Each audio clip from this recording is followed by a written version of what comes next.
Bonjour les amis, bienvenue dans les documentaires de la forêt de Théo. Aujourd'hui, nous allons parler du sanglier. Dans les forêts profondes, les clairières silencieuses et les sous-bois sombres, vit un animal puissant, méfiant et incroyablement adaptable. Un animal qui connaît parfaitement son territoire, qui se déplace souvent la nuit et qui peut disparaître en un instant dans la végétation. Il creuse la terre, écoute le moindre bruit et avance toujours avec prudence. C'est le sanglier!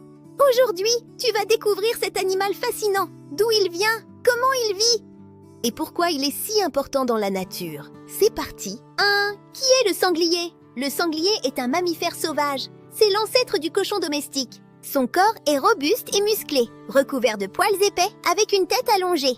On le reconnaît à ses défenses chez les mâles et à son groin, son nez très puissant.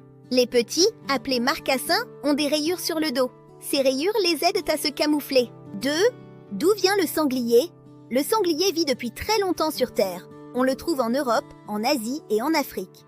Il s'adapte à presque tous les environnements. Forêts, montagnes, plaines et parfois même près des villes. C'est un animal extrêmement adaptable.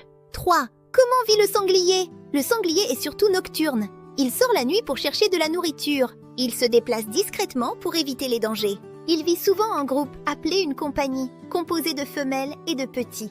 Elle est dirigée par une femelle expérimentée. Les mâles adultes, eux, vivent souvent seuls. Le sanglier est à la fois social et indépendant. 4. Un animal très intelligent. Le sanglier n'est pas seulement fort, il est aussi très malin. Il peut mémoriser des lieux, reconnaître des dangers et adapter ses habitudes. S'il sent un danger, il change ses horaires ou ses chemins. Il apprend vite et évite les zones risquées. 5. Son alimentation. Le sanglier est omnivore. Il mange des fruits, des racines et des insectes. Grâce à son groin, il peut retourner la terre pour trouver de la nourriture. Cela laisse des traces visibles. Le sanglier est prudent, discret et très attentif. Il évite généralement les humains. Mais s'il est trop nombreux, il peut aussi abîmer les cultures ou perturber certains équilibres. Il se défend avec ses défenses. C'est pourquoi il faut toujours garder ses distances. 7. Le sanglier et la nature. En fouillant le sol, il aère la terre et disperse des graines. Il aide certaines plantes à pousser et participe à la vie de la forêt. Mais s'il est trop nombreux, il peut aussi abîmer les cultures ou perturber certains équilibres. Aujourd'hui, il est de plus en plus présent en forêt, à la campagne et même en ville. Parce qu'il s'adapte très bien, il peut même apprendre à vivre près des humains. 9. Comment reconnaître un sanglier? On peut repérer sa présence par des traces de sabots ou du sol retourné.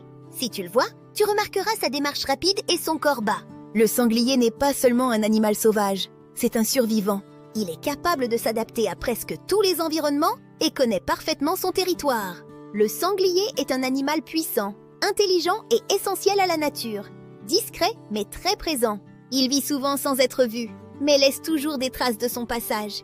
La prochaine fois que tu te promèneras en forêt et que tu verras la terre retournée ou des empreintes étranges, regarde bien. Ce pourrait être un sanglier passé par là, pendant la nuit. Te voici expert dans le sanglier. À bientôt dans la forêt de Théo!